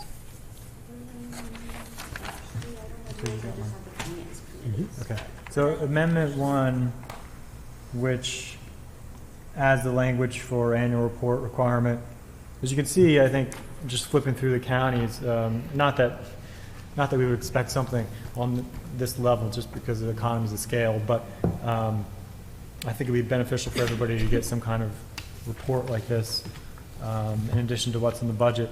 So the language, and I do have actually, can you give these to the audience? I do have copies if people want to look. So it just reads, creating a new F in the legislation, which would be, an annual report shall be given to the City Council that describes the total funds raised, how the funds were spent, specific projects and programs funded, staff funded, and any leveraging of external funding sources, including grants. The report should be delivered to the Annapolis Environmental Commission and, there needs to be a B in there, and be made available on the city website by November 1st of each year. So, does that meet the intention of, it sounds like, of your recommendation? Yes, I believe it does. Without having more time to think about it, it certainly seems like you're on target. Any comments from the committee? Well, it certainly meets the first principle I have others for and I the like others, it. but Pardon? I have more on the others. Oh, you have more, Yeah. okay, yes. Just So focus it on the meets that first first one. principle Yeah. of reporting so that we have a continuity, an understanding of continuity, so I'd support it. Any concern with the date from committee or staff? Why November 1st? Well, I was trying to figure out a good time in terms of after the budget was passed and things could be, accurately assessed assessed in terms of what actually happened in the previous fiscal year. So if there's a better time, I'm open to it. I don't know when the county does theirs either, but, so city manager, any, Well, first of all, we wouldn't be able to give you any, first of all, do you want the report to come to the city council? You have it, the report will be delivered to the Annapolis Environmental Commission. Do you not want it delivered to the city council? Given to the city council. first sentence says city council, and then I just said the environmental commission at the end. So you won't be able to get any report of the funds spent, raised, et cetera, until the books are closed and audited, When's which that? is hopefully by December, but Okay. we haven't met that December deadline in a decade, so can't help you there. What I mean, would you- certainly, this is the earliest, this past year with Jody is the earliest it's been done in a decade, and we hope to improve on that and have it done by December. So, we'll give you an annual report if this passes when we have the information to give you the annual report, and it is audited, and the books are done. Well, this was just my grasp in the dark in terms of a date. What would your recommendation be on in terms of Within 30 days either a after. date or a I would milestone? say within 30 days after the audited financial statements have been issued. So that whether the audited financial statements are issued on October 31st or December 1st or March 1st, that has to be done before we can do an annual report.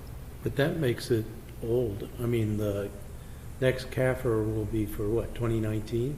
The next CAFR will be for 2019, and hopefully we'll And have we it won't by get that December until 31st. January of 2021. That's kind of a, No, you will get the FY19 20, CAFR, yeah. hopefully in December of 2019. It may be January, but I'm hopeful that well, we'll... if the CAFR's done and then we need another month, it would certainly be. Yes, you would not have 20. this report Right. for another month. And who would be doing that? Is that another burden on finance department? It's a burden, right now, as we are organized, it would be a burden on finance and public works, because the stormwater fund is managed currently by the director of public works, and finance is the one that's going to have the financial information.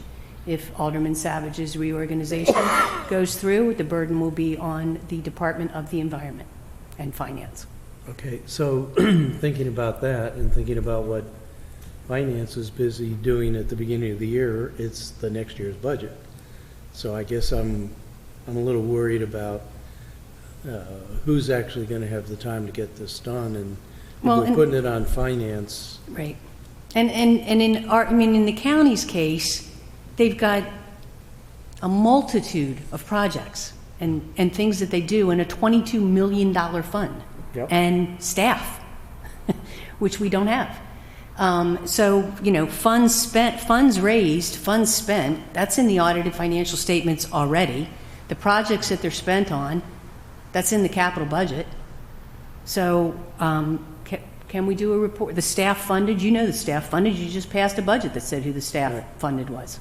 Right. Can we do one? Yes. Will we do one if you pass this? Yes. Does it create an additional burden on the staff? Yes. But it'll be in black and white, not It will color. never be in color. Well, it doesn't, it can be a quarter of the size of this. I think there's just the key information listed that we'd like to see. But in terms of the language, so if the last sentence gets changed, be made available on the city website, if we said within 30 days of issuance of audited financial statements, For CAFR, certified annual. how should that be phrased? No later than 30 days following the issuance of the previous fiscal year's comprehensive annual financial report. Okay, so no later than 30 days following the issuance of the CAFR. Right. Okay. So would you be pulling it out of the CAFR? Mostly. Right. So why, isn't this redundant in a way, or if we? I think it's, I mean, if we have it in the CAFR, or maybe ask it that way. well, people aren't going to dig into the even if we have it, I mean, that'll make it more easier to put together, but. Well, the there's- CAFR's not going to have a project-by-project description. You The only capital have will two have capital this. projects. Three. Pardon? You only have 3 capital projects. Right, but we're going to be doing a lot more. Evidently. Okay, so it is, what's the committee feel about that language, the modified amendment? Well, I So, think it has no to later- suffice for now. I don't have the sense that it's really going to be as current as I think I heard the Annapolis Environmental Commission talk about. It's still going to be old news. It will be a continuous story, but not up to date. So I'm wondering if we need to tie it to the financial as opposed to a encapsulation of what the projects are and what has happened in those projects, and let the numbers find themselves. You can always go to the CAFR afterwards, but I think having a documented set of accomplishments year by year is what I've heard them talking about, and not necessarily tying it to what would be relatively old financial data. Right. Don't we have these, I'm just trying not to be duplicate, like with the TMDL list? I mean, shouldn't we be tracking these anyways in some way? It seems shape, to or me it form? would be more useful if quarterly someone presented to you what the watershed money's been spent on in the Right. last 3 months. Right. That seems to me to be far more effective. We know the total revenue, Not the end, right? they're I mean, over, yeah. we're going to know, we can reasonably estimate the total revenue because we know what the fee is for each Yeah, you don't wanna- tier. you wanna wait till they're And, done. you'll have the audited numbers at the end of the year, but you know already approximately the funds raised, you know the capital projects they're allocated to, you know the staff that's funded, you know the external funding sources if there are any. What you really, it seems to me, want to know is, what are we using it for and what kind of progress are we making? Yeah, and it's not just for us, though. I mean, I agree, I see your point, that would be valuable, especially from our standpoint, but from the public standpoint, how many people are going to tune into this meeting? I think it'd be good to have something on the website that is, like the county does, something nice they can actually use to say, hey, look at all the work, look at how we're using your taxpayer money to improve our environment. And that's where I think some kind of summary would be helpful. Whatever you pass, we will do. Well, here I am, though, carping about it being more current, and I just looked down, this is 2018, is this the latest? This is FY18, you're right. So I was just telling Teresa, we publish it in September of each year. So, again, the fiscal year ends in June, and then 2 to 3 months later, we've got the report coming out. But those are not audited numbers, because I can tell you the county's audit is not done until December each year. Right. Well, so let's go back to the Environmental Commission. Am I wrong in drawing from you the sense was that you would like to have documentation of the milestones on a regular basis? Yes, that was the sense of the whole discussion, was to make it more out in front, more easily found, not having to comb through the city's budget or other reports and then try to gather the information themselves. It was something that you could quickly put together to be defined later, but it would be something you could go to on a website, or something if someone wanted to download, they could print it out at home. It doesn't have to be as elaborate as the county. The income that we have doesn't justify that. But you want to make this an upfront, because you're charging a fee and people want to see that their fee is going to work. So I guess part of my unease with this is that it's focused a lot on funds rather than the projects. And I think, and I heard city manager say a quarterly report, that's sounding like a lot of work and maybe not much progress from quarter to quarter. I think I would rather adopt the language from the Environmental commission that we have an accounting of the projects, not necessarily accounting of the dollars. So I want to know what the 3 projects are and what we've done since the last time we reported to you. Hopefully, one of them we will have completed, and then we're going to have, and we've added 2 more, and we're here and here on the 2 others that we've already started. So it's not fund or accounting focused, it's accounting in a different, accountable for what the projects are. What would you recommend swapping out? Swapping out any language, or we could insert, because we do say specific projects and programs funded, but we could just say, I think the first programs sentence, funded and completed. 'Cause I think completed would be yeah, good the to first, it could be simple. It could be the first sentence, an annual report shall be given to the city council that describes the projects and that are underway and any new projects that are in the pipeline. We can let the funding aspect of it take care of itself when it's available. But I think we're more interested in the projects. I think the second and third part were ones that get more into the funding, where you talk about not using this to do routine maintenance kinds of things and not having a lot of overhead charges on this, meaning we want most of the money to go to actually doing projects rather than overhead charges and those sorts of things. So we haven't gotten to that part of the 3 recommendations. But the first one, I think, is just let everyone know the projects we've been working on. Hopefully we'll tell them some projects we completed, and we'll also tell them some projects that we're envisioning that will be coming online sometime in the future.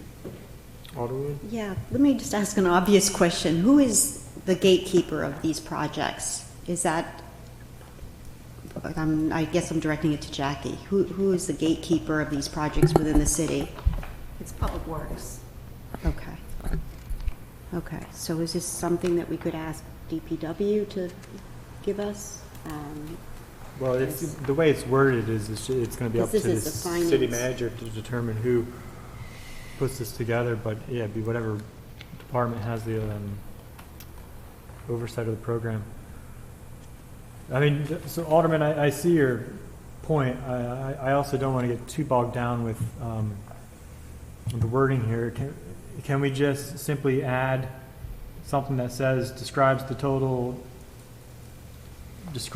the projects underway and any projects in the pipeline, and then put a comma and put funds raised? Because I've gotten a lot of questions over the years about funds. Yeah. I think it'd be But I think I would summarize. my emphasis would be on the projects themselves and not the funds. I agree there are people that want to see that, and it's been a long time concern of the Annapolis Environmental Commission. So we will have to do that, but. Well, is there redundant language in here you think should be removed? Like, do we need staff funded to be listed if that's in the budget anyway? It's in the budget, and it'll be in the CAFR. I mean, it's easy information to. All right. Well, I'll propose. I have one more comment. Sure. If you're going to do this, you also need to amend the purposes of the bill. So the purpose of the bill is to modify the functions of the fund and what the monies can be used for. This is a reporting requirement. It has nothing to do with the purposes purposes for which the fund may be used. So you may do this amendment, but you also need an amendment that modifies the purpose of the bill. Okay. All right. Yes. All right. I'll put that on our list. So in the meantime, I'm just going to read this, how it was changed. So adding an F, an annual report should be given to the city council that describes the projects underway and any projects in the pipeline, comma, the total funds raised, how the funds were spent, specific projects and programs. Oh, I guess I could take that out. Staff funded and any leveraging of external funding sources, including grants. Report should be delivered to the Annapolis Environmental Commission and be made available on the city website. Let's see, no later than Oh, that's, Are we 30 gonna days following the issuance of the CAFR. I have a question. Sure. Would you read that part again about in progress and in the pipeline? Because I don't think we want that language in the code. I understand your intent, but I think it's not the pipeline anyway. I think it's planned future projects. can we, The ones yeah, that can we we're just be doing. more precise in our language since this is something that's going to be codified and go in our code? Yeah, so an annual report shall be given to the city council that describes the projects underway and any In progress. in progress. Just leave it at that. No. What's the difference in underway and in progress and Nothing. in the pipeline and, None of- you just and want to that- know projects in But progress, right? what- Well, we'd like to know also future projects that are not underway. Projects underway. So and projects in planned progress future- and planned projects. Right. projects Planned under, future projects, yeah. well, projects underway, planned, and completed. Then Okay. It could be similar to what we get from planning and zoning on projects, you know, in an Excel spreadsheet thing. Yeah, so. And in the code, I would also add, in the code, I believe it's the Environmental Commission, not the Annapolis Environmental Commission, but I'm not positive. Takia's shaking her head. Yes. do you, I don't know. It is the That's the case. Environmental Commission. Okay. in the code. So, all right, so we've got the language says, report given to the council that describes projects underway, planned, and completed, funds raised, how the funds are spent, et cetera, as I stated last time. Is that language good? Yep. Anybody want to move? I'll move it, but I hope Takia has it. You do not. all You do right. not. Do you want me to read it to you again, or give you the, or Yeah, email it let's to you later? dictate it, maybe. Okay. I'll email it to you later. So- Let me, we're not going to be taking, is this on the agenda for Monday? No. No. It has to go through. So we have more some- committees. Yeah, Okay. we have some time to tweak up the language. This won't be taken up until September at the earliest. Well, I think we had it for it has, what other committees is it going to? this. Well, it's been already to finance today. Economic matters, I believe. Oh, wait, I just called it up, sorry. I had it. Because I These know, they were requested, so I want to say it's economic matters and housing. maybe. In addition to environment and finance? but I They were know, all requested. but I know there was some Thanks, yeah. urgency, I believe, when this was introduced first about wanting to get it done within a certain amount of time after the budget. Well, because- we had hoped that we were moving forward with the no discharge zone educational stuff, which I understand has been further delayed. So there was some urgency there that's now been delayed, so that urgency has gone away. Well, I agree with the sense of your amendments, but I think we need to make sure Takia has I the can, word. I can certainly email it to her. Yeah, that's fine, and I'll just go tomorrow. Okay, so how do we move on that? So it's, You can still move on. okay. Look, if you want to change this, like, we just Motion. substitute it on the night of Right. the vote if we have changes. Is your motion on the floor, Ross? I don't know. Or you're stuck? I'll move that language that Rob proposed with all of the various permutations. Permutations. I second that. All those in favor? Aye. Say aye. All right, thank you. But And- if we could, if you could email us what it Yeah. ended up.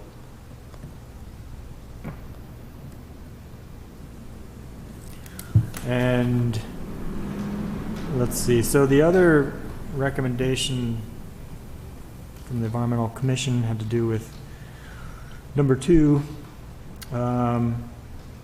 should be amended to state that it does not that it will not be used for routine maintenance of existing stormwater practices that were in effect prior to the passage of the watershed restoration fee. So, yeah.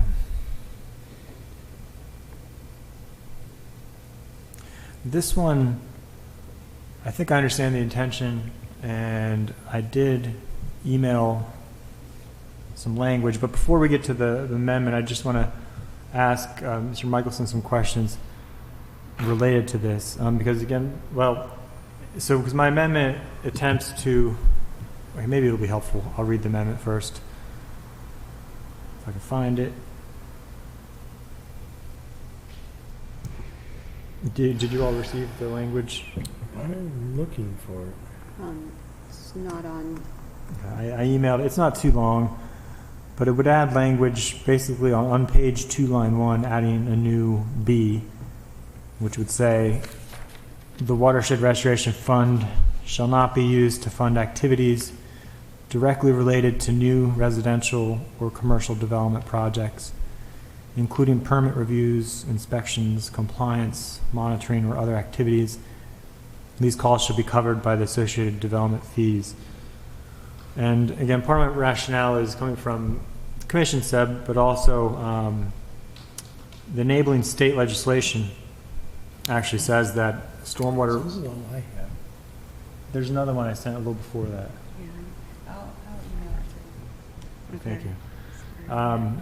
The state enabling legislation says a stormwater remediation fee established under this section is separate from any charges that a county or municipality establishes related to stormwater management for new development under section 4-204 of the subtitle, including fees for permitting, review of stormwater management plans, inspections, or monitoring. So I think even with the underlying enabling legislation, there's meant to be kind of a separation, which was part of my motivation for raising the grading fees to make sure the development's paying for these pre-existing program costs as opposed to new program costs. So I know I wanted to ask Mr. Michelson about that idea, because I did, probably get this idea from the county in terms of what's the county's philosophy in terms of how the fee money raised should be spent. So what I mean by that is, do you use it on positions and programs you had before the fee, or do you only use it for new programs? Or So when the fee went into effect in 2013, it did, the county folded some of the stormwater responsibilities that were being funded through the general fund into the fee. There were, I would say, roughly maybe 20 to 25% of the fee was consumed by covering those costs that had been previously covered by the general fund. So actually the Environmental Commission's recommendation in terms of maintenance of existing facilities, that is covered under the fee for public facilities. So the ongoing inspection and maintenance of public facilities in the county is covered by the county stormwater fee. The development associated costs that you've described are not covered by the fee in the county. And as you say, that really speaks to the intent of the state legislation that originally required that the county create the fee in the first place. So I would just say, for the sake of sort of the cleanness of having all of the jurisdiction's stormwater responsibilities covered by a single funding mechanism, it makes sense to have it that way. Now, that may consume some of the fee that would otherwise be needed for restoration, but maybe that means there needs to be additional revenues through the fee to cover those additional costs. But I think that, to a certain extent, as the commission representative said, from the public standpoint, if there's a transparency, and that was really why we created these annual reports in the first place, was not, with all due respect for the council, it was for the public so that they could say, well, we were being charged $85 a year now.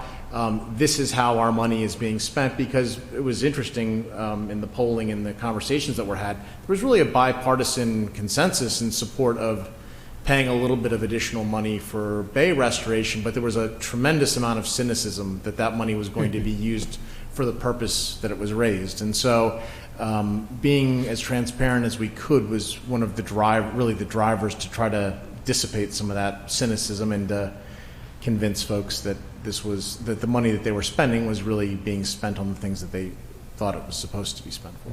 Yeah. So we had our own version of cynicism, because in the early years of the fees, almost all of the money was going to overhead and to things that seemed to many to be the routine maintenance of catchment basins and things like that. And the feeling was these were for new things to meet TMDLs and things like that. Not that catchment basins don't.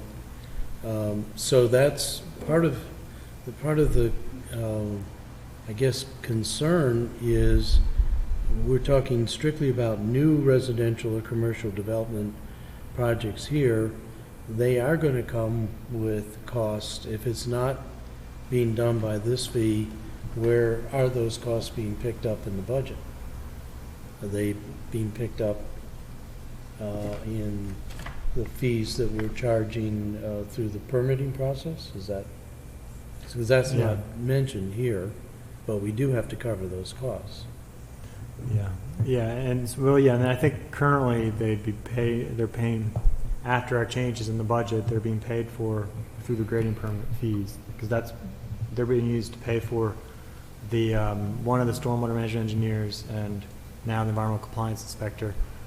However, well, this makes me think, because the new stormwater engineers funded out of the watershed restoration fund, because it's something above and beyond our current requirements. Although I guess that position would be performing some responsibilities related to development. But then, don't we have to do something legislatively elsewhere to make sure that we're making it known in the fee schedule for these things that it's got to cover these things, because it's not going to be covered under the restoration fee? Well, I think we already did with the grading permit fee. I'm not sure what else. Do you think we did? You did, yeah, you did for the stormwater engineer and the environmental compliance inspector, if the increase in the fees doesn't just make people not apply for things, right? Right.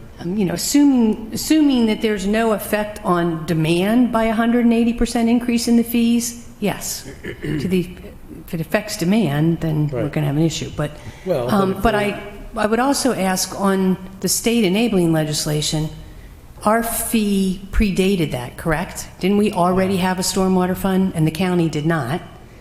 Does that state enabling legislation even apply to us if we already had a stormwater fund? Or was it only for places that did not? That's a good question. I don't know. But even no matter what that answer is, if the state has done enabling legislation, don't we have to conform to the state? We'd have to look at the state law. Yeah. Well, Because ours, but the other difference is that ours is a utility and the county's is not. The county is an excise tax. Their report references the Maryland Environmental Code require that a county make a report publicly available. I don't know if you know enough about that code. Does it specify? So I was just explaining to Ms. Guile that the page 17, which is the financial data report, Right. is actually the only piece of this report that MDE requires us to file on an annual basis. And again, that requirement is specific to the Phase 1 MS4 jurisdiction. So I don't think the city of Annapolis would be subject to that same requirement that we are. You could obviously do it voluntarily, but you're not under the same obligation to do it that we are. Okay. Yeah, maybe I might want to table this one for more deliberation. But Mr. Michelson, can you explain or just go over, I know you have the chart here, but go into more detail about how you spend the fund money? Sure. And how much you raise? I mean, because for comparison, I know the city raised in FY19, it was roughly $4 million. The proposed balance for FY20, it's not the adopted, but proposed was about $3.7 million. So I know that pales in comparison to Right. the amount that you bring in. So we're raising between 22 and 23 million dollars a year with the fee at this point. We actually just had a 5% increase as part of the fiscal 2020 budget passage. Yes. But that money is used for a variety of things. It's used for the capital implementation of watershed restoration projects like the kind that you see in this report, which is administered within my group. It's funds inspectors in our Department of Inspections and Permits who do the triennial maintenance inspections for private stormwater facilities. So that's something I assume the city does as well. I don't know whose responsibility that would be. And then we also fund basically our stormwater collection and conveyance staff and our infrastructure management division in our Bureau of Highways. So there is some, I'd call it like gray stormwater infrastructure in addition to the water quality efforts and sort of the ongoing maintenance and inspection needs that the county has. All of those other than the conventional stormwater infrastructure work are requirements of our MS4 permit. The conventional stormwater management work is allowable under the uses of the permit and is clearly a stormwater infrastructure need as well. So. And you said some of those funds are used to maintain even older public facilities? Yes, yes. All of the maintenance of public facilities is done through this fund as well. So. Okay. Yeah, so, I mean, I'm curious what my colleagues think, but after the discussion, I think I may not move forward with the Second Amendment of mine. Because I think, I share the Commission's concerns, but I think a lot of these issues they overlap in the sense that, like, I think these older facilities, there's precedent in terms of the county using that for these older facilities. It's a hard line to set in terms of if we only, because their point is, well, use the money only for newer facilities, use our existing operating money, I suppose, for maintaining the older structures. But in many cases, what if we're doing a retrofit of an older facility that just needs to get, the county's retrofitted a number of stormwater facilities, stormwater ponds. That'd be an older facility, but we're doing completely new renovation, retrofit to it. I wouldn't want to be hampering our ability to do that necessarily. I think at least with the reporting requirement, if we can get that passed as an amendment, that would help give us a clear understanding of how the money is spent, and we might be able to make a better determination of if any future changes are needed. But anybody on the committee want to comment? Well, I agree with you. I'm chafing because, we'd like to get some things forward, but if we do it in a sloppy way, and we had an example of that earlier in finance with an amendment to the short-term rental that really wasn't ready for prime time, I think we need to take the time to make sure that we get these things nailed down properly. I'm really anxious to see the language for the First Amendment, and I think I don't feel like I'm ready for the second one. Yeah. That does not mean that I don't think it's needed. This is a long-standing issue. I think we have some other things yet to do with this if we want to get it on the agenda in September, which is to go back and amend the 4 statement if we're going to include this F. So I think even just doing this First Amendment, however it's worded, still requires some more work from this committee. Right. And, yes. I just wanted to say, you can also, 2 things. One, the purpose of this bill is to, as I said before, is to amend the purposes for which the fund can be used. You can pass that and introduce an ordinance that puts whatever other requirements you want in it. It doesn't have to be part of this ordinance. So Right. I would just throw that out. And secondly, Alderman Savage, the section you read about the stormwater remediation fee shall be separate from any charge related to stormwater management for new developments, including permitting, review of plans, inspections, and monitoring. That does not apply under the state law to the city. Those Okay. requirements apply to, as Eric just said, they apply to a county or municipality that is subject to NPDES Phase 1 MS4 permits, which we are Gotcha, not. okay. Now, you might still want to do it, but it is not required by state law. Okay, good to know. Yeah, at this point, I'll just not make a request a motion for that. I'll go back and see if that's something worth introducing or not. Before we move on to the purpose and the four, I do want to get into the third recommendation from the Environmental Commission. which- Alderman Savage, before you Oh, move yes, on, just sorry. with respect to Yeah. your comment about retrofits, should not exclude those because we can get credit for retrofits. Right, yeah. Yeah, I agree. And that's where I think the danger of if the language as I proposed probably would have had some unintended consequences. So the third recommendation had to do with limiting to a reasonable percentage how the funds are, so limiting the amount that are spent on basically administration costs of the total amount raised. And again, so I asked late last night, the city manager did get me some information, thank you, about the percentages of, so this comparison between the city watershed fund and the counties in terms of how much we spend on salaries and benefits, that kind of thing, compared to them. And you see we actually spend a pretty decent amount on 58% on capital projects, stormwater capital projects, a lower percentage on salary and benefits than the county, so that's good. So, but regardless, I think at this time, I'm personally not, I don't think I'd like to introduce any kind of amendment regarding the third recommendation, just for the reason that I think once we introduce, we're going to be raising the fee in the future by a significant amount over the next decade probably, and restructuring the fee as well. And so I think until we do that, that's going to completely change how we spend the money, because we'll be getting a lot more. And I think I'd kind of like to wait to see how that goes, look through the reporting when we get that, and make a decision at that point. But I don't know if my colleagues are thinking differently on that one.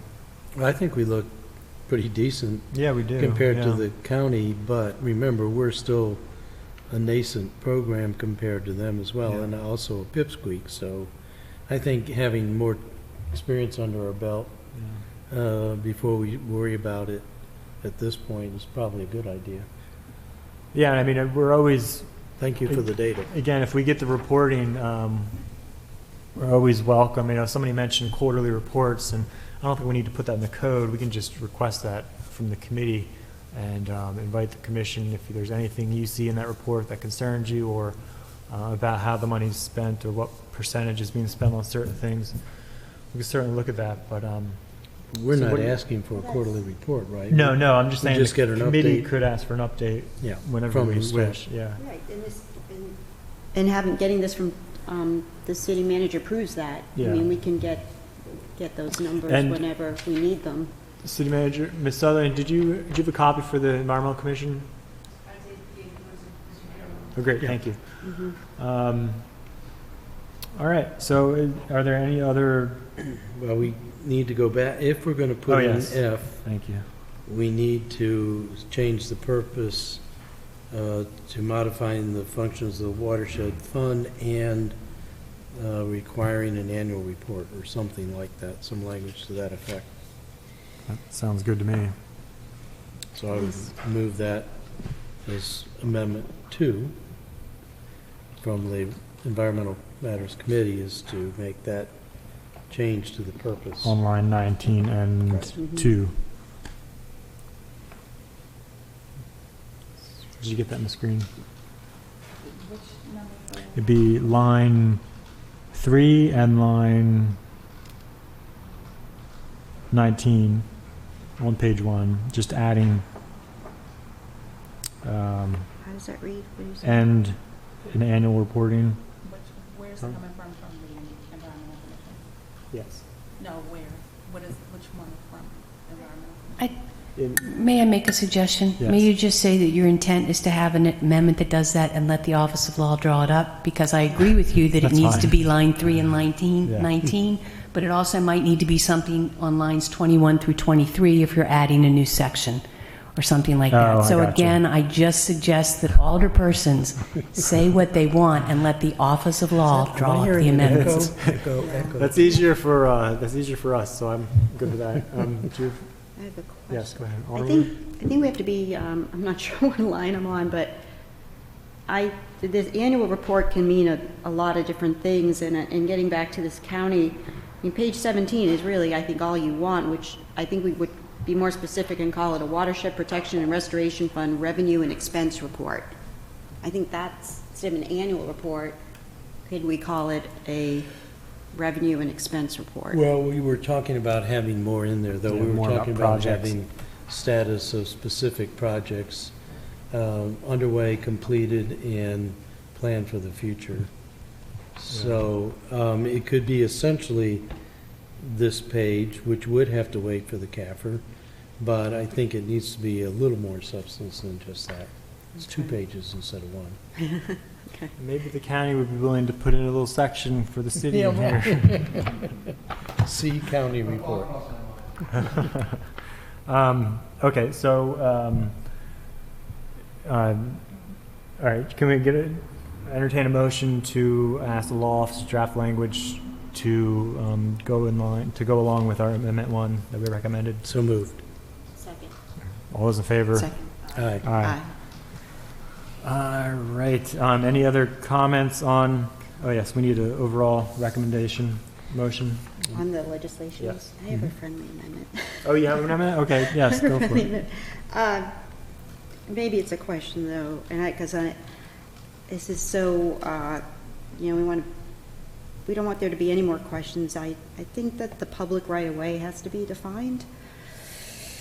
Where are you in the, If you go to line 21, page 2, there's nowhere in the code that we define public right-of-way. And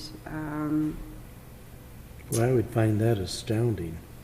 I just, not that I saw, I just think that all we could do is add a sentence that says public right-of-way meaning and then insert it on line 22. Public right-of-way defined as blank. I think it would just not, you just need it really clear. I'm sorry, where are you, Ellie? I don't know. page 2? Line Page 22. line 21, where it says the Department of Public Works is responsible for maintenance, repair, and retrofit of stormwater facilities that lie in the public right-of-way. I'd like to. Well, wouldn't I a think- right-of-way be a defined thing? We either have the right-of-way or we don't have the Well, right-of-way. well, can I make a suggestion? I mean, I agree that it needs to be clarified if it's not already, but maybe we can just, I think that should probably be separate legislation, because it would make more sense to have it in some, other section of the code where they define. Yeah. Well, Their except definitions that for the public works. definitions vary across titles. They do, but there probably is one. Isn't a right-of-way a legal See, thing? you're asking. A right-of-way is a legal thing. We either have a right-of-way or we don't. Yeah, there may already be an established legal term for that.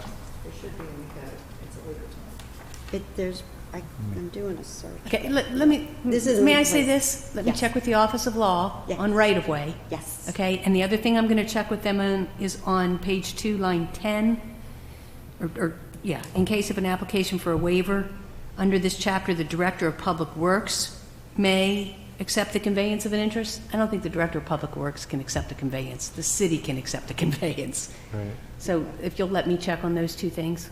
Sure, yeah, thank you. Thank you.